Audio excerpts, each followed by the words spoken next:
అందరికీ thank you so much అండి ఇక్కడికి విచ్చేసిన వాళ్ళందరికీ. యాక్చువల్గా ధమాకా లాస్ట్ డిసెంబర్ 23న రిలీజ్ అయింది. కానీ వెనక పోస్టర్లు వీడియోలు ఎదురుగా శ్రీలీల రవితేజ గారు వీళ్ళని చూస్తుంటే మొన్న 23 రిలీజ్ అయినట్టుంది. ఈరోజు సక్సెస్ మీట్ జరుగుతున్నట్టుంది. నాకైతే అంత హ్యాపీగా అనిపించింది అనమాట ధమాకా వైబ్స్. అంటే రవితేజ గారికి ఆయన స్టైల్ ఆఫ్ ఎంటర్టైన్మెంట్ కరెక్ట్ మీటర్లో పడితే ఆడియన్స్ 100 కోట్ల కలెక్షన్స్తో ఆశీర్వదించారు.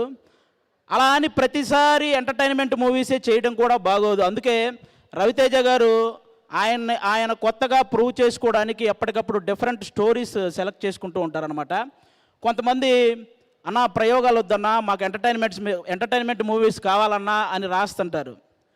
భయ్యా ఆయన ప్రయోగం చెయ్యకపోతే లవ్ ఫెయిల్యూర్ అయిన ప్రతిసారి నువ్వు స్టేటస్లో పెట్టే నా ఆటోగ్రాఫ్ లాంటి మూవీ వచ్చుండేది కాదు. ఆయన ప్రయోగం చెయ్యకపోతే నువ్వు బాధల్లో ఉన్నప్పుడల్లా ఇన్స్పిరేషన్ కోసం నువ్వు చూసే నేనింతే లాంటి మూవీ వచ్చుండేది కాదు.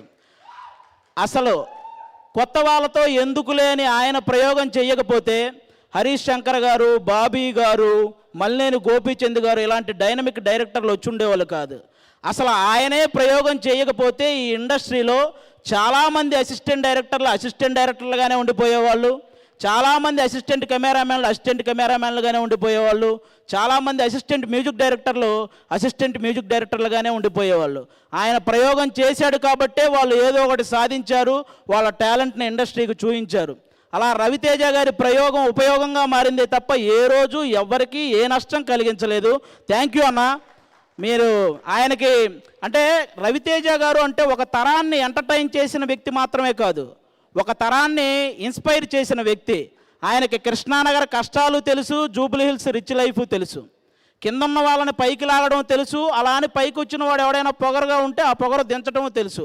అలాంటి వ్యక్తి మా రవితేజ గారు. అంటే ఉన్న ఊరిని కన్న తల్లిదండ్రులని వదిలేసి వచ్చి ఇక్కడ ఒక పూట తిని ఇంకో పూట తినక పేపర్ల నిండా కథలు పెట్టుకొని బుర్ర నిండా ఆశలు పెట్టుకొని సగం కాలను కడుపుతో తిరుగుతున్న ప్రతి ఒక్కరూ, అలాంటి అవకాశం కోసం తిరుగుతున్న వాళ్ళందరికీ అందుబాటులో ఉండే ఏకైక హీరో రవితేజ గారు. ఆయన ఉండడం వల్లే వాళ్ళ కళలన్నీ సాధ్యం అవుతున్నాయి అన్నమాట. అలాంటి రవితేజ గారితో ఈ ధమాకా సినిమాలో వర్క్ చేయటం నాకు నిజంగా చాలా చాలా చాలా హ్యాపీ అనిపించింది.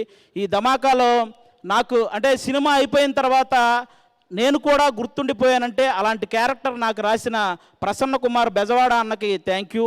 అలాగే ఆ క్యారెక్టర్ని అంత బాగా తీసిన నక్కిన త్రినాథరావు అన్నకి థ్యాంక్ యూ.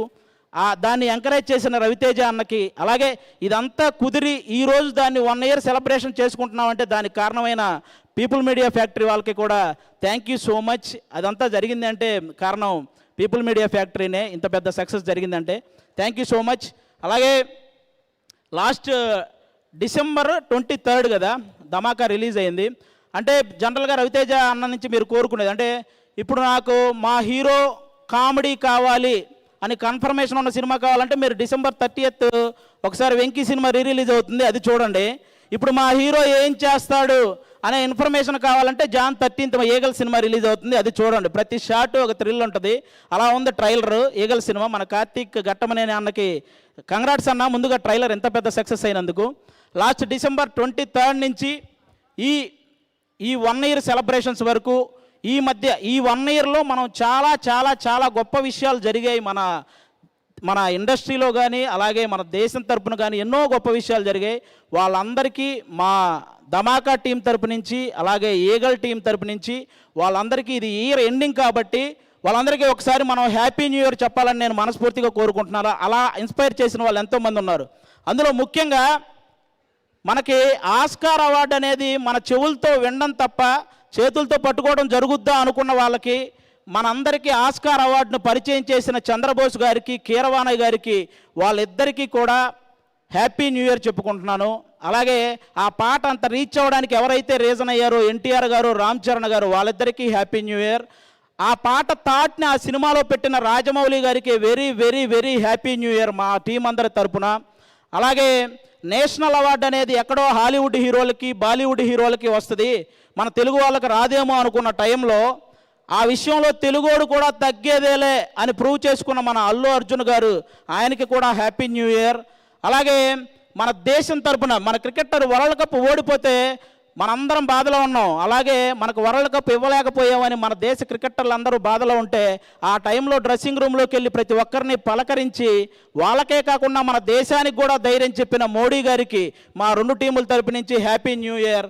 అలాగే చంద్రయాన్ 2 2014లో 2019లో ఫెయిల్ అయినప్పుడు అప్పటి చీఫ్ కళ్ళల్లో మనం కొంచెం కన్నీరు చూసి అందరం బాధపడ్డాం. అదే చీఫ్ కళ్ళల్లో ఆనందాన్ని 2023లో చంద్రయాన్ 3 సక్సెస్ అవగానే చూసాం. అలాంటి చంద్రయాన్ 3 సక్సెస్కి కారణమైన వాళ్ళందరికీ కూడా మా 2 టీముల తరపు నుంచి హ్యాపీ న్యూ ఇయర్. ఇలా హ్యాపీ న్యూ ఇయర్ చెప్పే సందర్భం నాకు తెలిసి ఇంకో స్టేజ్ ఎక్కడ మనకు రాదు. ఈ స్టేజ్ మీదే మన టీముల తరపు నుంచే చెప్పుకుంటున్నాను. అలాగే బాహుబలి తర్వాత ప్రభాస్ అన్న నుంచి ఆ రేంజ్ మూవీస్ రాలేదని మనందరం బాధపడ్డాం. ఇప్పుడు సలార్ సినిమాతో ఫ్యాన్స్ ఆకలిని బాక్స్ ఆఫీస్ ఆకలిని ఒకేసారి తీర్చిన ప్రభాస్ గారికి కూడా హ్యాపీ న్యూ ఇయర్. ఆయన కూడా మంచి సక్సెస్ని అందుకున్నాడు. ఈ సక్సెస్ సెలబ్రేషన్స్లో ఆ సక్సెస్ గురించి మాట్లాడడం కూడా చాలా హ్యాపీ అనిపిస్తుంది. అలాగే ఈ స్టేజ్ మీద ఇంకా ఎన్నో గొప్ప విషయాల ద్వారా మనల్ని ఇన్స్పైర్ చేసిన వాళ్ళందరికీ హ్యాపీ న్యూ ఇయర్. ముఖ్యంగా మీరు ఈ ధమాకా సినిమా సక్సెస్కి వచ్చిన మీకు, అలాగే ఈగల్ సినిమా జాన్ 30 రిలీజ్ అవుతుంది, జాన్ 13th. మీరందరూ ఆ సినిమా చూసి కూడా ఎంజాయ్ చేయాలని మనస్ఫూర్తిగా కోరుకుంటున్నాను. అందరికీ thank you so much. Raviteja అన్నకు వన్స్ అగైన్ థ్యాంక్ యూ అన్న. మీతో ఇంకా వర్క్ చేయాలి. థ్యాంక్ యూ సో మచ్ అన్న. Thank you. అలాగే ఈ వేదిక మీద అందరినీ కవర్ చేసిన మీకు కూడా happy new year. Thank you so much. So మీరు ఇక్కడే